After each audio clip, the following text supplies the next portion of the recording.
Amis voyageurs, bonjour. Je suis sur la plus petite et la plus lointaine des îles canariennes. Une destination privilégiée pour les voyageurs indépendants et les amoureux de nature. Suivez-moi, je vous emmène découvrir El Hierro, la Sauvage.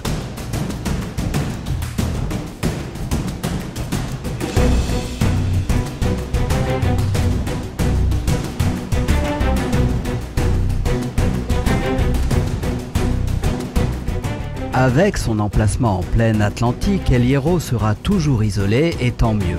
Cette petite île fait rêver avec ses côtes bordées de falaises impénétrables, ses paysages au parfum d'ailleurs, ses routes sinueuses et ses panneaux de signalisation en bois massif.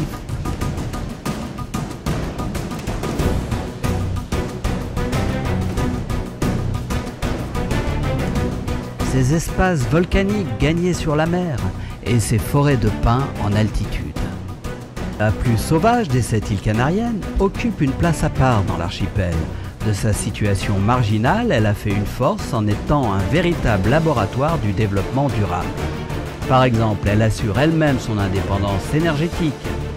Ce n'est d'ailleurs pas par hasard si l'UNESCO a classé toute l'île en réserve naturelle de la biosphère.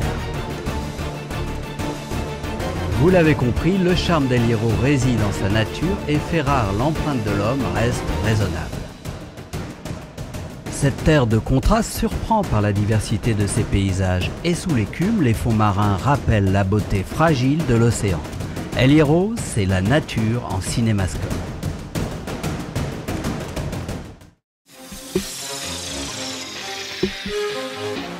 Lors d'une virée parmi les grands pins de la forêt préservée d'El Pinar, nous profitons de cette terre généreuse en cueillant quelques figues sauvages au goût inimitable.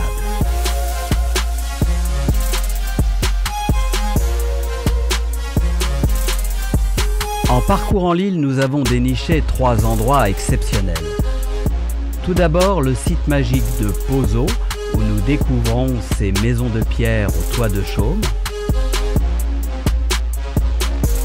ainsi que sa belle piscine naturelle,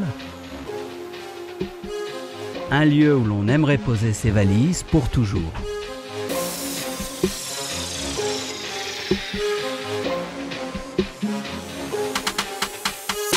L'autre merveille de la nature qu'il ne faut pas rater, le rocher percé de Bonanza, situé dans l'une des zones les plus désertiques de l'île.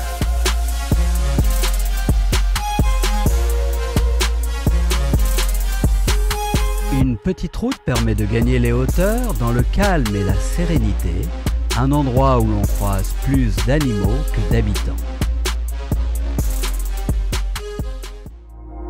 Enfin, à Sabrina d'El Hierro, il faut voir les arbres torturés par les vents qui se dressent comme des danseurs et prennent des formes invraisemblables.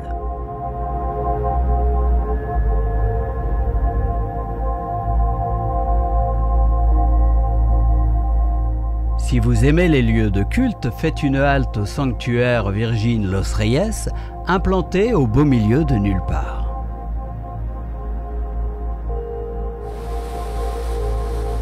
Pour ce qui est des bords de mer, les rivages tourmentés de l'île laissent peu de place aux plages de sable. Mais il y a de très belles criques aux eaux cristallines et les piscines naturelles font le bonheur des baigneurs.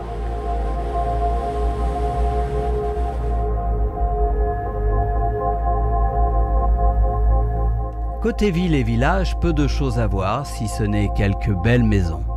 Rendez-vous sur la commune de La Frontera pour grimper sur sa colline et admirer sa petite chapelle ainsi que le panorama.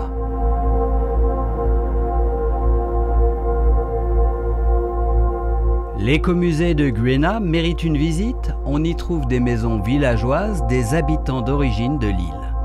L'endroit est charmant et propice à quelques belles photos.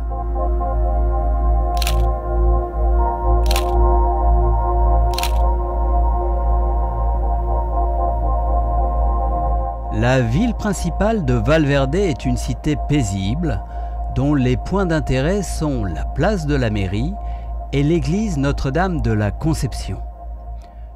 Une construction robuste dans le style caractéristique du baroque canarien.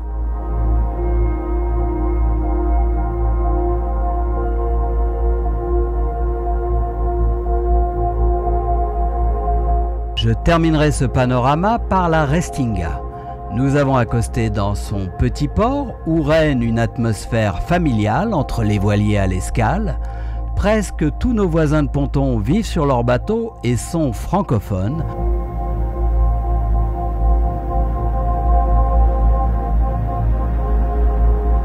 L'activité principale de la commune est la plongée.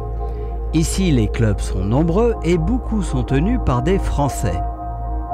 Que vous soyez expérimenté ou débutant, c'est un endroit idéal pour plonger et profiter des poissons.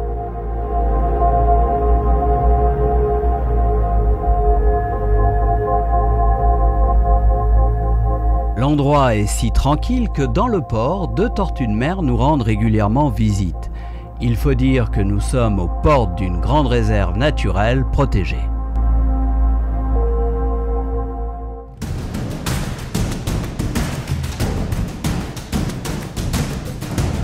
Bien qu'elle soit maintenant connectée au reste de la planète, El Hierro donne toujours l'impression d'être isolée et c'est toute la particularité et l'intérêt de cet endroit.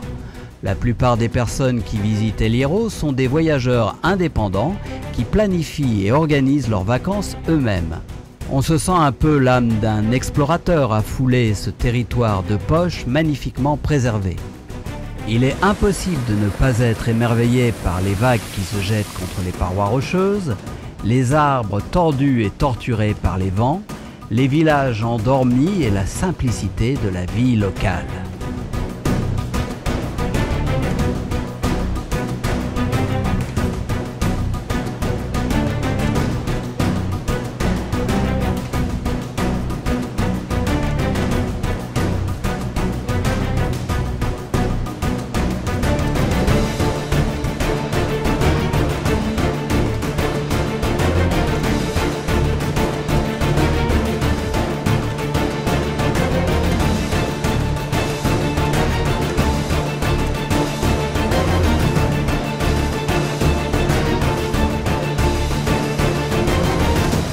Une île où il fait bon vivre, que nous avons eu un peu de mal à quitter.